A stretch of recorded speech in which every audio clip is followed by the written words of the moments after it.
गावठी कट्ट्यातला गोळीबार आणि सागरची हत्या। शरीरावर 4 तर 1 गोळी थेट डोळ्याला घासून गेली। जामखेड हादरलं, पैलवानावर भर रस्त्यातला गोळीबार। 6 ते 7 गोळ्या झाडल्या तरीही वाचण्यासाठी झुंज। उपचार सुरू असतानाच मृत्यू, गँगवॉरचा सुगावा। जामखेड मधील एका गोळीबाराच्या घटनेनं संपूर्ण जिल्हा हादरला आहे। कारण पैलवान म्हणून ओळख असलेला पण गुन्हेगारी वर्तुळातही नाव असलेला सागर मोहोळकर, त्याच्यावर भर रस्त्यात या गोळ्या झाडण्यात आल्या आहेत। तो गंभीर जखमी अवस्थेतही स्वतःचा जीव वाचवण्याचा प्रयत्न करत होता। तब्बल 10 दिवस मृत्यूशी झुंज दिल्यानंतर त्याचा मृत्यू होतो। हा हल्ला नेमका कोणाचा? जुन्या वैरातून बदला घेतला की गँगवॉरची ही सुरुवात आहे? निलेश घायवळने सूत्र हलवली का? या हत्येमागचा नेमका किस्सा काय होता? सर्व जाणून घेणार आहोत या व्हिडिओ मधून, त्यामुळे हा व्हिडिओ शेवटपर्यंत नक्की पहा आणि टाइम्स नाऊ मराठीच्या सर्व माध्यमांना सबस्क्राइब आणि फॉलो करायला विसरू नका।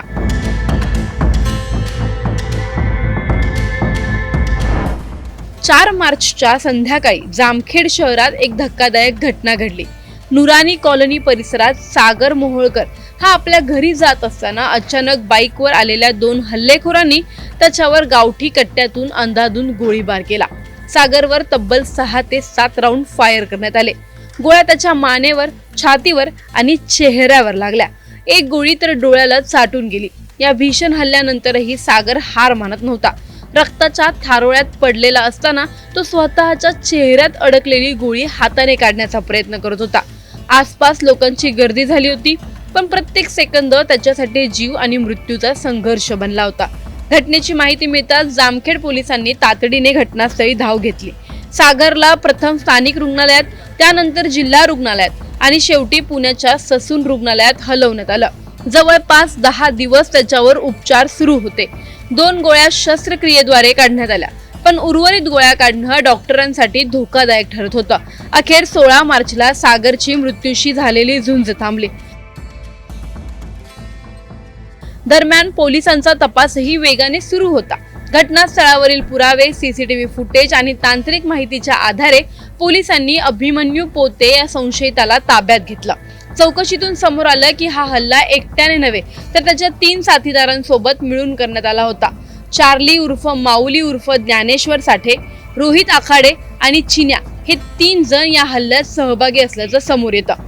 महत्वाची बाब म्हणजे या तिघांचं कनेक्शन पुण्यातील कुख्यात गुंड निलेश घायवळ गँगशी असल्याचं पोलीस तपासात उघड झालं। मग प्रश्न निर्माण होतो, जामखेड मधील हल्ला आणि पुण्यातील गँग यांचा संबंध काय? तपास केला असता एक धागा समोर येतो।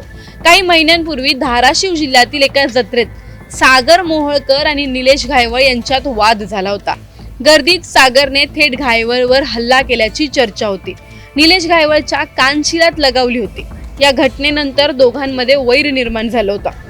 याच जुन्या अपमानाचा बदला घेण्यासाठी हा हल्ला घडवून आणल्याची शक्यता सध्या पोलीस व्यक्त करत आहेत। सागर मोहोळकर हा केवळ पैलवान नव्हता, त्याच्यावर आधीपासूनच अनेक गंभीर गुन्हे दाखल होते।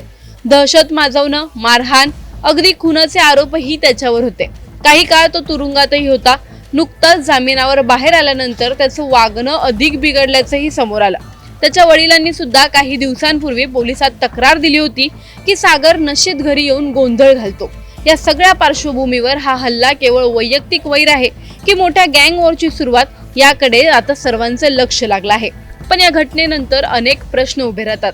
जामखेड सारख्या शहरात भर रस्त्यात गोळीबार होतो, म्हणजे कायद्याची भीती संपली आहे का? गुन्हेगारी पार्श्वभूमी असलेल्या व्यक्तींवर वेळेत कारवाई झाली असती तर हा जीव वाचला असता का?